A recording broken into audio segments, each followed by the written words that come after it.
Alam mo ba na may paraan para mabawasan kahit papaano ang stress mo? Aha! Una, huwag mong pagsabay-sabayin. Maaring isa-isa lang muna, no? Sabi nga, one at a time.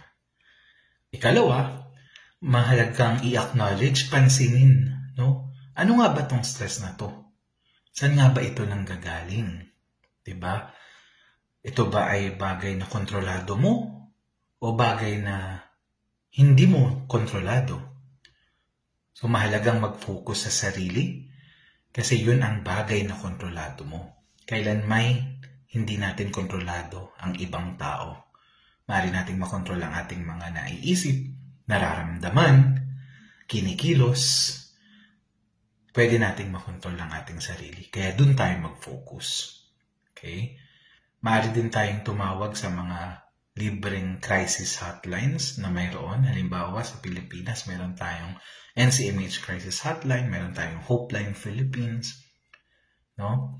Kerigma Free Phone Counseling Services. Ayan. At kung talagang di na natin kaya at kontrolado, maaari tayong humingi ng tulong sa mga mental health professionals tulad ng counselors, psychologists, and psychiatrists.